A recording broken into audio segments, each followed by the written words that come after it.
आज की वीडियो में हम सीखेंगे 40 साइज में प्रिंसेस कट ब्लाउज की कटिंग करना। तो सबसे पहले हमें लाइनिंग को लेना है और लाइनिंग के ऊपर ही हमें ड्राफ्टिंग करनी है। तो देखिए लाइनिंग को इस तरह से 2 फोल्ड में रख लेना और उसके बाद हमें सबसे पहले नीचे की ओर एक स्ट्रेट लाइन बनानी है।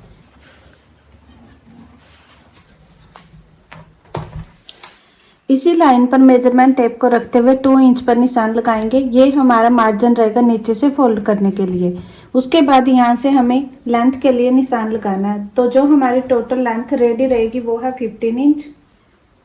हाफ इंच एक्स्ट्रा लेंगे शोल्डर डाउन करने के लिए।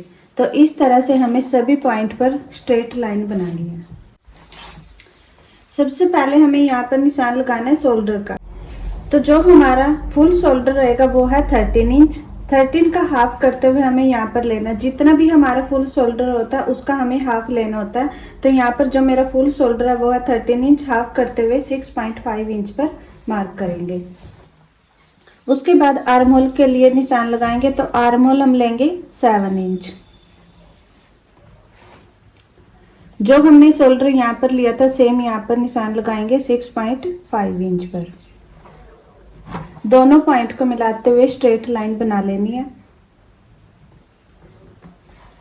यहाँ पर भी एक स्ट्रेट लाइन बनाएंगे। नीचे वाली लाइन पर मेजरमेंट टेप को रखते हुए एपेक्स पॉइंट के लिए मार्क करेंगे। तो जो हमारा एपेक्स पॉइंट है वो है 10.5 इंच, 10.5 इंच। लेकिन ये हमारा बैक पार्ट है तो बैक पार्ट में हम 1 इंच ऊपर की ओर लेते हैं। तो यहाँ पर 9.5 इंच पर मार्क करेंगे। तो इस पॉइंट पर हमें स्ट्रेट लाइन बनानी है।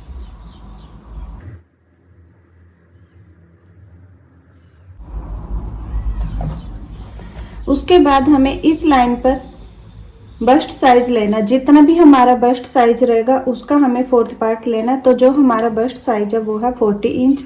40 का 4th पार्ट लेना है। तो यहाँ पर 10 इंच पर निशान लगाएंगे। उसके बाद वेस्ट वाली लाइन पर निशान लगाना है। तो वेस्ट हमारी है 34 इंच। 34 का भी 4th पार्ट लेंगे तो यहाँ पर 8.5 इंच आएगा। तो 8.5 इंच में हमें 1 इंच प्लस करना है, क्योंकि यहाँ पर हम 1 इंच की प्लेट डालेंगे। तो इस तरह से 9.5 इंच पर निशान को लगाना है। उसके बाद दोनों पॉइंट को मिलाएंगे और स्ट्रेट लाइन बनाएंगे। यहाँ पर हम जो प्लेट डालेंगे वो हमें गैप किस तरह से लेना है। जो हमारी ये वेस्ट वाली लाइन रहेगी यहाँ से हमें मेजरमेंट टेप को इस तरह से रखते हुए हाफ कर लेना है। उसके बाद हमें यहाँ से नाप लेना कि ये हमारा कितना आया। तो ये हमारा आया 4.25 इंच। तो यहाँ पर भी 4.25 इंच पर ही निशान लगाएंगे। स्ट्रेट लाइन बनाएंगे। 1 इंच की प्लेट डालेंगे तो हाफ इंच इस साइड, हाफ इंच इस साइड, इस तरह से निशान लगाना है। उसके बाद इस तरह से मिलाएंगे। नीचे से स्ट्रेट रखेंगे। आर्म होल का सेंटर लेना है। जितना भी हमारा बैक क्रॉस रहेगा वो हमें लेना है। तो जो हमारा बैक क्रॉस है वो है 13 इंच। क्योंकि हम यहाँ पर स्लीव्स अटैच करेंगे तो उसके लिए भी हमें मार्जिन चाहिए। तो उसके लिए हमें यहाँ पर लेना है हाफ इंच। तो उसके लिए हम यहाँ पर हाफ इंच से 1 पॉइंट कम लेंगे और इस तरह से निशान लगाएंगे।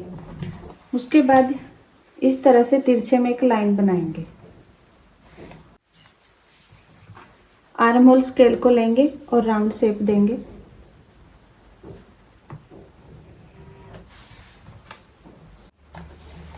टू इंच का एक्स्ट्रा मार्जिन रखेंगे।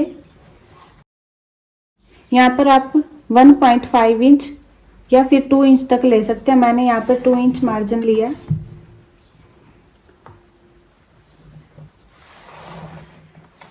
शोल्डर डाउन करेंगे। तो ये हमारे बैक पार्ट की ड्राफ्टिंग हो चुकी है। उसके बाद हमें कटिंग कर लेनी है।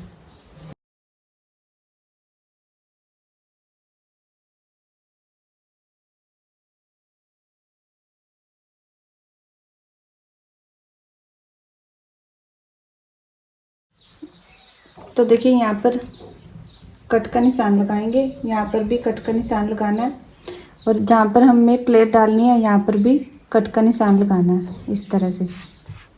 तो इस तरह से बैक पार्ट की कटिंग कर लेने के बाद फ्रंट पार्ट की कटिंग करेंगे। सबसे पहले नीचे की ओर स्ट्रेट लाइन बनाएंगे। 2 इंच पर निशान लगाएंगे। ये हमारा नीचे से मार्जिन रहेगा फोल्ड करने के लिए। इसी पॉइंट से हमें मेजरमेंट टेप को रखते हुए लेंथ के लिए निशान लगाएं। तो जो हमारी टोटल लेंथ है वो है 15 इंच।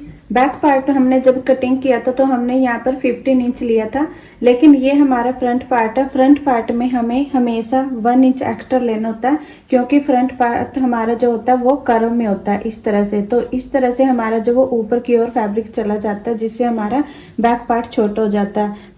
तो सबसे पहले शोल्डर के लिए निशान लगाएंगे 6.5 इंच। आर्म होल लेंगे 7 इंच। यहाँ पर भी 6.5 इंच पर निशान लगाएंगे। दोनों पॉइंट को मिलाते हुए स्ट्रेट लाइन बनाएंगे।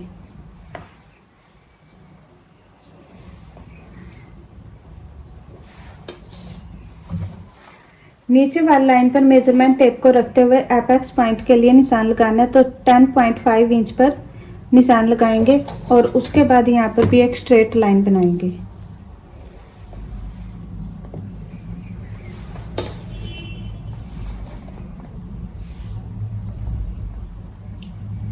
तो सबसे पहले हमें यहाँ पर लेना बस्ट साइज। तो हमारा जो बस्ट साइज था वो था 40 इंच। फोर्थ पार्ट लेंगे तो यहाँ पर 10 इंच पर निशान लगाएंगे। उसके बाद हमें इसी लाइन पर 1.5 इंच एक्स्ट्रा लेना है। तो इस तरह से हमें यहाँ तक निशान लगाना है और उसके बाद वेस्ट वाली लाइन पर निशान लगाएंगे। तो यहाँ पर जो हमारा टोटल वेस्ट साइज रहेगा उसका हमें फोर्थ पार्ट लेना और यहाँ पर निशान लगाना है।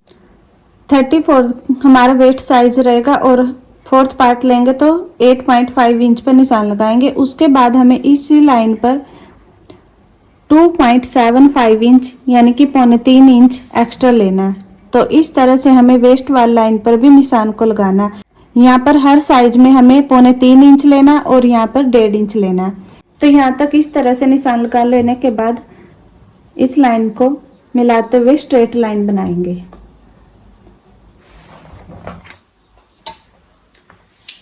उसके बाद हमें यहाँ पर लेना, जो भी हमारी प्लेट रहेगी उसका हमें यहाँ पर गैप लेना है। तो जो हमारी प्लेट का गैप है वो हम किस तरह से निकालते हैं, जितना भी हमारा बस्ट साइज होता है उसको हमें 10 से डिवाइड करना है। तो यहाँ पर जो मेरा बस्ट साइज है वो है 40 इंच। 40 को 10 से डिवाइड करेंगे तो यहाँ पर 4 इंच आएगा, तो आएगा 4 इंच। तो यहाँ पर 4 इंच पर निशान लगाएंगे। यहाँ पर हमने 4 इंच पर निशान लगाया था, यहाँ पर हमें हाफ इंच प्लस करते हुए निशान को लगाना। तो यहाँ पर 4.5 इंच पर निशान लगाएंगे। तो इस तरह से हमें दोनों पॉइंट को आपस में मिलाना है। जब हम इन दोनों पॉइंट को मिलाएंगे तो हमारी तिरछे में एक लाइन इस तरह से बन जाएगी। उसके बाद हमें यहाँ पर 1.5 इंच पर निशान लगाएंगे और आर्म होल स्केल को लेंगे और इस तरह से रखते हुए शेप देनी है इस तरह से। तो उसके बाद हमें यहाँ पर 1.5 इंच एक्स्ट्रा लिया था, तो यहाँ पर इस तरह से मेजरमेंट टेप को रखते हुए 1.5 इंच पर निशान लगाएंगे। फिर से इस तरह से रखेंगे स्केल को और इस तरह से शेप देनी है। तो यहाँ तक हमें शेप देने के बाद नीचे की साइड भी राउंड में इस तरह से शेप देंगे। और उसके बाद हमने यहाँ पर लिया था 3.25 इंच एक्स्ट्रा, तो इसमें हमारा सिलाई का मार्जिन भी ऐड था। तो यहाँ पर हमें 2.5 इंच लेना, हाफ इंच कम करते हुए, और फिर से इस तरह से स्केल की डायरेक्शन को चेंज करेंगे और यहाँ पर निशान लगाएंगे।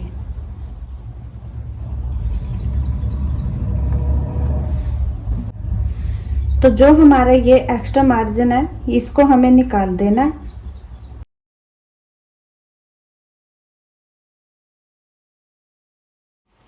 एक्स्ट्रा मार्जिन लेंगे 2 इंच, तो यहाँ पर भी 2 इंच।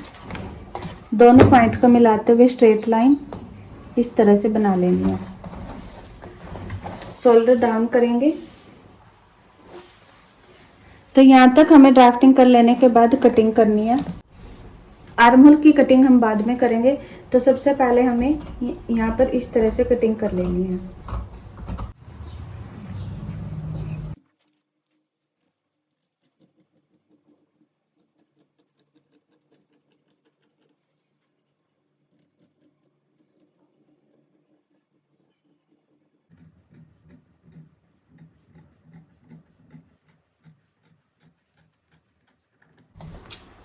यहाँ पर बीच सेंटर में छोटा सा कट का निशान लगाना है और यहाँ पर भी कट का निशान लगाएंगे। उसके बाद इस तरह से रखना है और उसके बाद हमें इस तरह से रखना है। ये हमारा पॉइंट 1/2 इंच नीचे की ओर चला जाएगा और उसके बाद और फिर से हमें यहाँ पर स्ट्रेट लाइन बनानी है।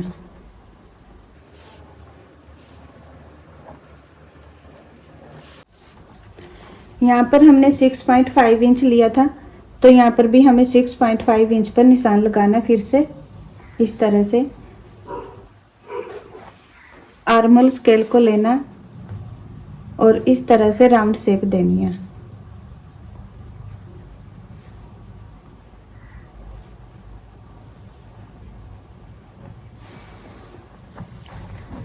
उसके बाद हमें आर्म होल की कटिंग कर लेनी है।